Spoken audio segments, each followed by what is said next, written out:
दिल्ली दंगों पर अमित शाह ने बड़ा एक्शन किया है और एक्शन में एनएसए लगाया है उन दंगाइयों पर जिनके ऊपर आरोप है कि उन्होंने इस दंगे में साजिश करी थी और उन्होंने असला इकट्ठा किया था, लोगों को इकट्ठा किया था और उनकी योजना थी कि किस तरह से हनुमान जन्म उत्सव की यात्रा पर लोगों को घेर कर हमला किया जाए। आपको बताएं, दिल्ली पुलिस ने पहले ही जो ये रिपोर्ट तैयार की है उसमें साजिश हुई है, इसका संदेश दिया है, इसकी ओर इशारा किया है। लेकिन अब जो ये एनएसए लगाया गया है ये बहुत ही गंभीर धारा होती है और एनएसए के बारे में जो लोग जानते हैं, राष्ट्रीय सुरक्षा कानून, अब इसमें जो लोग पकड़े गए हैं उनके नाम है सोनू शेख, अंसार, असलम और गुलाम रसूल। ये गुलाम रसूल जो है ये इसलिए पकड़ा गया क्योंकि जो पिस्तौल थी जो सप्लाई की गई वो इसके द्वारा की गई थी,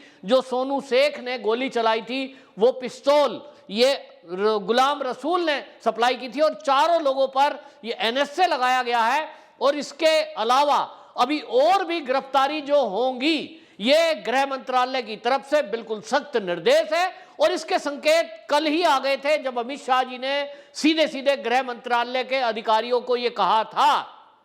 कि दिल्ली के दंगों के जो दोषी हैं उनके ऊपर ऐसी कार्रवाई की जाए कि ये एक उदाहरण बन जाए और दिल्ली में कोई दोबारा दंगा करने की सोचे भी ना। जैसा हमने देखा था कि ये जो आरोपी पकड़े गए थे दिल्ली पुलिस के द्वारा, जब इनको कोर्ट में पेश किया जा रहा था तो ये पुष्पा स्टाइल में जरा अंदर मुस्कुराते हुए एंट्री कर रहे थे और ये वीडियो क्लिप सारे में वायरल हुई थी कि आखिरकार हमारे देश के कानून के लचर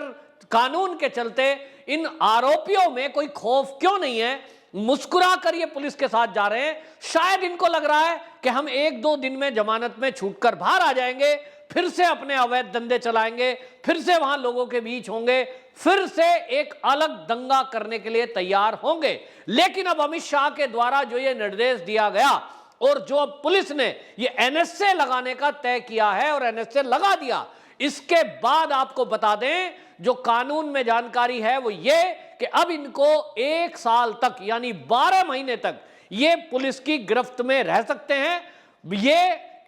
इसमें केवल एक समिति बनाई जाती है और ये अपील उस समिति में कर सकते हैं, कोर्ट में, न्यायालय में ये सुनवाई के लिए आम दोषियों की तरह ये सुनवाई नहीं कर सकते। यानी एक तरफ तो ये तय हो चुका है कि लगभग 1 साल तक अब ये पुलिस की गिरफ्त में रह सकते हैं। पुलिस जब तक चाहेगी इनको इंट्रोगेशन कर सकती है, पूछताछ के लिए अपनी गिरफ्त में रख सकती है और एनएसए लगा हुआ व्यक्ति 1 साल तक पुलिस की गिरफ्त में रहे तो समझ लीजिए कि एक एक राज उनसे उगलवा सकती है। और ये एनएसए इसलिए लगाया जाता है कि जिससे राष्ट्र को, सुरक्षा को खतरा हो, ऐसे व्यक्तियों पे जिससे पूरे क्षेत्र में अशांति फैल सकती हो, सद्भावना को दिक्कत होती हो, ऐसे व्यक्तियों पर एनएसए लगाया जाता है। और ये इंदिरा गांधी के समय में 1980 के दशक का बनाया हुआ कानून है, नेशनल सिक्योरिटी एक्ट 1980, इसका इस्तेमाल अब हुआ है। और इसमें एक खास बात यह है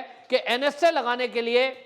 जो जिले का डीएम है वो और आयुक्त ये दोनों इसको रिकमेंड कर सकते हैं लगाने के लिए। अमित शाह जी की इस पहल के कारण ये जो दोषियों पर एनएसए लगा है, निश्चित रूप से अब जो इन्वेस्टिगेशन करनी है, जिस तरह से ये कोर्ट में अपील कर रहे थे, जमानत की अपील कर रहे थे, अब ये कोर्ट के अंदर जमानत की अपील नहीं कर सकते और इसलिए इनको जमानत नहीं मिलेगी तो एक एक राज अब पुलिस जो जानना चाहती है वो उगलवा पाएगी इन लोगों से। क्योंकि आपको बताएं, जैसे ये दंगे हुए थे इसके बाद एक क्लिप सामने आई थी कि एक दिन पहले यानी 15 अप्रैल को रात के समय, रात के 2 बजे कुछ लोग हथियारों का वितरण कर रहे हैं और ये जो सीसीटीवी आया था सामने, क्लिप सामने आई थी, इसी में सिद्ध हो रहा था कि ये दंगा एक दिन पहले नहीं कई दिन पहले प्लान कर लिया गया था। यानी लोगों को पता था, जैसे रामनवमी होती है तो पता होता है कि रामनवमी होगी और जो लोग लगातार हर साल यात्रा निकालते हैं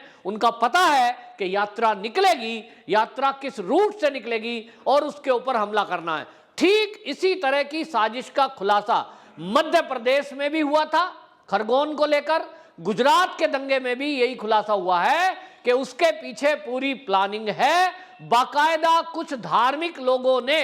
बाकायदा इसकी सूचना की है। जो दंगाई हैं उनको बाहर से बुलाया गया, एक दिन पहले उनका खाने पीने रहने की व्यवस्था की, ऐसा गुजरात की सरकार ने रिपोर्ट प्रस्तुत की है। यानी गुजरात है या मध्य प्रदेश है या अब दिल्ली है, तीनों दंगों में और देश में कई राज्यों में जो दंगे हुए हैं उसमें निश्चित रूप से कॉमन चीज सामने आ रही है कि दंगों की साजिश षड्यंत्र किया गया। और दूसरी बात, गुजरात में यह भी बात सामने आई है कि इसमें फंडिंग विदेशों से भी की गई। दिल्ली दंगों की जहां तक बात करें, इसमें भी अभी जो पुलिस जिन एंगलों को तलाश रही है उसमें सीधा तार जुड़ता दिखाई दे रहा है बांग्लादेश से, क्योंकि ये जो बस्ती है, जिन लोगों ने बोतलों से, पत्थर से और तलवारों से हमले किए लोगों के ऊपर, जो ये हनुमान जी की जन्म उत्सव पर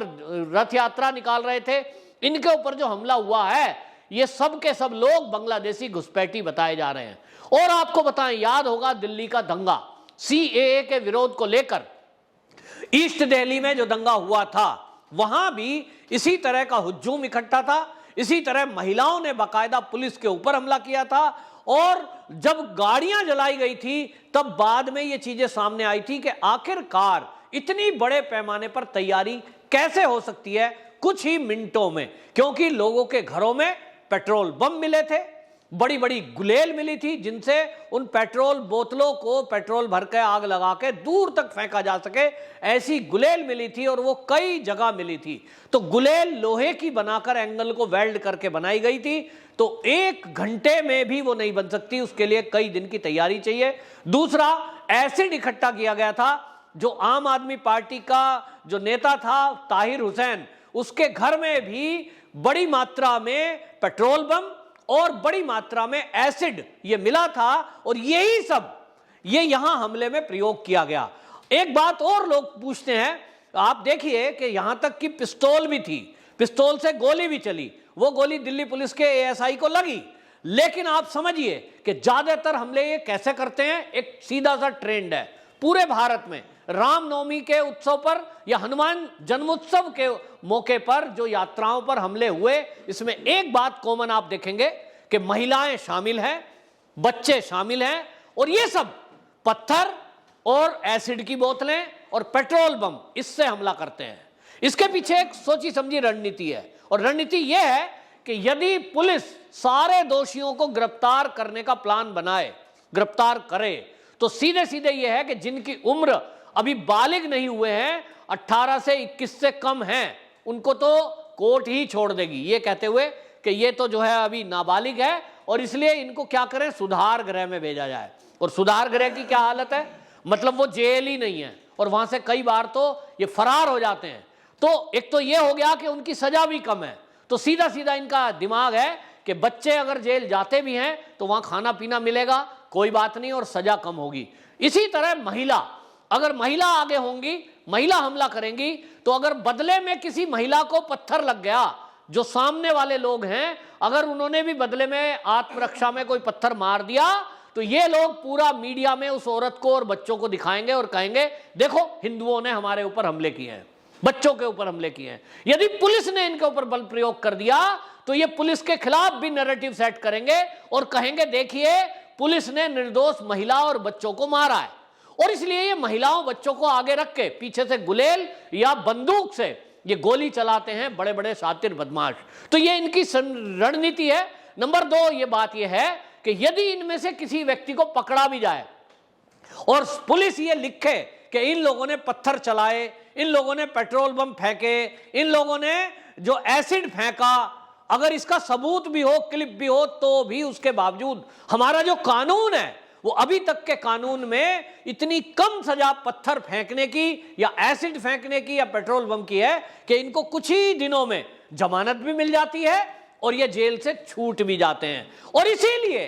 ये मानते हैं और ये जानते हैं, ये पूरी प्लानिंग से है कि बड़े बड़े पत्थर से पत्थर फेंको, लोगों को घायल करो। इनका मकसद है केवल उन्माद फैलाना, धार्मिक यात्राओं को रोकना, हिंदुओं को इस देश में किस तरह से उनकी धार्मिक यात्राओं को रोक सकें, केवल तैयारी इनकी यह है। और ये कानून के बारे में पूरी जानकारी इनको है, इनके पास नैरेटिव सेट करने के लिए मीडिया है। हमने देखा कि मध्य प्रदेश का किस तरह से एक दोनों बाजू कटा हुआ व्यक्ति, उसको जो है वीडियो बनाई गई, बाकायदा मीडिया ने उसको पूरा कवर किया, वामपंथियों ने उसको ट्वीट किया, यहां तक कि शिवसेना की प्रियंका चतुर्वेदी तक ने उसको ट्वीट करा और कहा कि दोनों हाथ कटे हुए व्यक्ति को पुलिस ने पत्थर फेंकने में पकड़ा है। ये किस तरह की सरकार है, मतलब सरकार को घेरा। ये नैरेटिव चलाने के लिए मीडिया और इनके पास नेता और इनके पास अभिनेता सब कुछ है। लेकिन अब दिल्ली दंगों में